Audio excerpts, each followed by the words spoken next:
अस्सलाम वालेकुम। कुछ दिन पहले एक एयर ब्लू का वाक़या पेश आया है। मैं पहले दिन से ही देख रही थी कि एयर ब्लू के बारे में कुछ आ रहा है। मैं डिटेल चेक नहीं किया, आई वाज़ जस्ट इग्नोरिंग।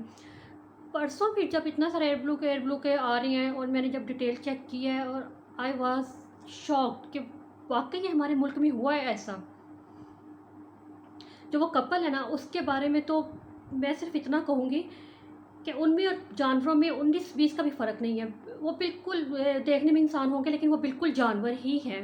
क्योंकि जानवरों में ना अल्लाह पाक ने शर्म हया का मादा नहीं रखा हुआ। वो कहीं भी अपनी फ़िज़िकल जो नीड है ना उसको पूरा कर लेते हैं।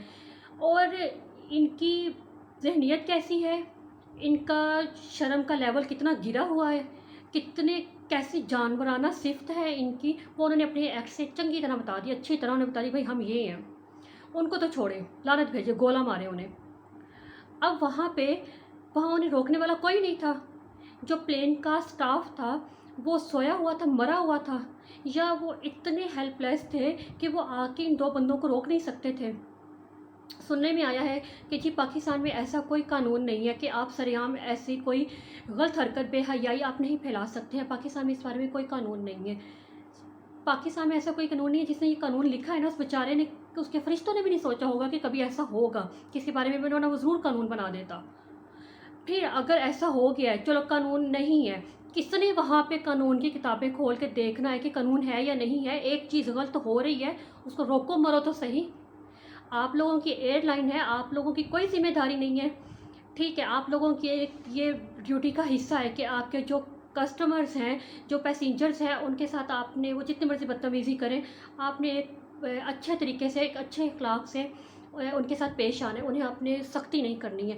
लेकिन पैसेंजर्स इतनी बेहयाई फैला रहे हैं, फहाशी फैला रहे हैं, सरेआम ज़िना कर रहे हैं, तो आप उस पे भी एक उनके तरले करेंगे, मैडम प्लीज़, सर प्लीज़, आप ये गलत कर रहे हैं, आप ऐसे ना करें। तब भी आप यही कहेंगे?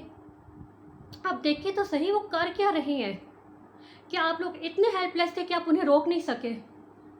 वहाँ पे चलिए स्टाफ तो ज़ीरो था ना, वो नहीं रोक सका, जबकि वो रोक सकता था, वो सख्ती कर सकता था। वो चाहते तो उन्हें रोक सकते थे। इस फहाशी को, इस बेहयाई को फैलने से वो उनको सख्ती से मना कर सकते थे, और वो कुछ नहीं कर सकते थे। वो इतने कोई पावरफुल नहीं थे कि वो आगे से अपनी ज़िद मनवाते। वो कुछ नहीं कर सकते थे अगर स्टाफ की तरफ से, एयरलाइन की तरफ से उनके ऊपर सख्ती की जाती। ठीक है, नहीं की। वहाँ पे पैसेंजर्स भी मौजूद थे, कोई 50-60 तो होंगे ही। चलो 50-60 नहीं, 10 तो होंगे ना। क्या वो 2 बंदे उन 10 के ऊपर इतने भारी थे कि वो पैसेंजर्स भी खामोशी से वो सब चलने दिया उन्होंने, कि खैर है भाई, वो उन्होंने सोचा होगा कि हमारा मसला नहीं है, उनका जो मर्ज़ी करें वो, हम क्यों पराई आग में कूदें। आप लोग, वहाँ पे बच्चे भी थे। इससे बुरा ना हिस्ट्री में कभी हुआ है, ना भी हाल से अब इससे मज़ीद कुछ बुरा हो सकता है कि सरेआम फहाशी हो रही है। तो आप अपने बच्चों को क्या सिखा रहे थे कि बेटा जो मर्ज़ी हो जाए, जितना मर्ज़ी बुरा हो जाए, खामोश रहना है, पंगे नहीं लेने हैं, ऐसे किसी के मामले में नहीं बोलना है, जाके गलत को गलत नहीं कहना है। आपने अपने बच्चों को ये सिखाया वहाँ पे। पैसेंजर्स चाहते तो कैसे वो अपनी ज़िद पूरी कर सकते थे, वो कैसे इतना गलत काम वहाँ पे सरेआम कर सकते थे? नहीं कर सकते थे वो। अगर पैसेंजर्स चाहते वो सख्ती करते उनके ऊपर। फिर आगे से जब उन्हें रोका गया, उन्होंने कहा है कि भाई ये हमारा निजी मसला है, हमारा घरेलू मसला है। चपेड़ मारते उनके मुंह के ऊपर, तो भाई घरेलू मसला तो मरो घरों में जाके करो अपने। ये पब्लिक प्लेस है, एयरलाइन में हो तुम, इर्द गिर्द दुनिया बैठी है, पब्लिक बैठी हुई है, तुम कर क्या रहे हो यहाँ पे? इतने तुम लोग हेल्पलेस थे, इतने मरे हुए ज़मीर के लोग वहाँ पे मौजूद थे कि कोई कुछ नहीं कर सका। ठीक है, ना स्टाफ कुछ कर सका, ना पैसेंजर्स कुछ कर सके, बड़े बड़े हेल्पलेस थे। या उन पैसेंजर्स ने कहा भाई हमारे मसला ही नहीं है, जाएँ भाड़ में, जाएँ जो मर्ज़ी करें, हम क्यों बोले भाई किसी के मामले में। आगे से आ जाए हम अपनी आवाम पे। आवाम क्या कर रही है? बजाय इनके ख़िलाफ़ कोई आवाज़ उठाएं, कुछ गलत कहें इन्हें, आवाम लतीफ़े बना रही है इनके ऊपर, हंस रहे हैं, लोग मजाक उड़ा रहे हैं। इतना इजी ले लिया, इतनी कोई ये पॉर्न एडिक्टेड कौम हो चुकी है ना कि इनके नज़दीक ये कोई बड़ी बात ही नहीं है। फ़र्क इतना ही है, स्क्रीन पे देख लिया, लाइव देख लिया, बस खैर है, होने दो, हमारा मसला नहीं है। कि हम इतने मर चुके हैं, इतने हम मुर्दा ज़मीर के लोग हो चुके हैं कि बुरे को बुरा ही नहीं कह रहे हैं। हम तो कुछ नहीं कर सकते। चलो अवाम, आप मज़ीद, चलो आप वहाँ पे नहीं थे, आप रोकने के, आप नहीं कुछ कर सकते। आप अब उसको बुरा तो कहो, कम से कम इतना बुरा कहो, इतनी इसके खिलाफ आवाज़ उठाओ कि इनके खिलाफ सख्त से सख्त एक्शन लिया जाए, इनको सख्त से सख्त सज़ा दी जाए, सरेआम दी जाए। आइंदा कभी किसी की जुर्रत ना हो, कम से कम बुरा तो कहो। बुरा भी नहीं कह रहे हो, हंस रहे हो, मजाक उड़ा रहे हो और मोटिवेट कर रहे हो। कल को कोई नया कपल उठ जाएगा, कोई और बदकारी कर रहा होगा, क्या यही चलता रहेगा? यही हम अपने बच्चों को सिखा रहे हैं, अपनी आने वाली जनरेशन को दिखा रहे हैं। ना करो किसी और के बारे में, ना सोचो मुल्क का, अपने घर का सोच लो। कल को बच्चे होंगे, अपने छोटे बहन भाई, अपने बच्चे वो बड़े होंगे, इसी सोसाइटी में जाएंगे, वो भी यही में मूव करेंगे, वो भी यही कुछ करेंगे, या इन्हीं में से किसी घटिया इंसान का शिकार बन जाएंगे। वो कर क्या रहे हैं, किस तरफ जा रहे हैं हम? टीवी पे बैठी है एक जाहिल औरत ने, काश मैं उस शो का नाम देख लेती और मैं यहाँ पे उसका नाम भी लेती, उस औरत का नाम भी लेती।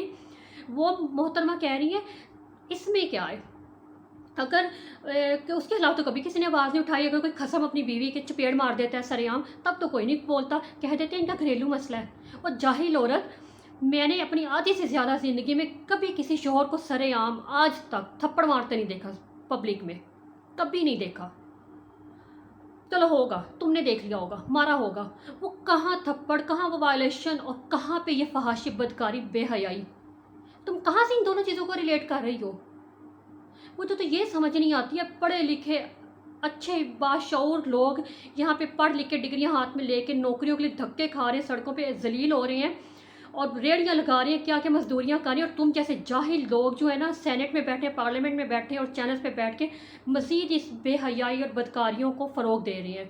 पता नहीं किन लोगों ने तुम लोगों को यहाँ पे सिलेक्ट करके बैठाया हुआ है।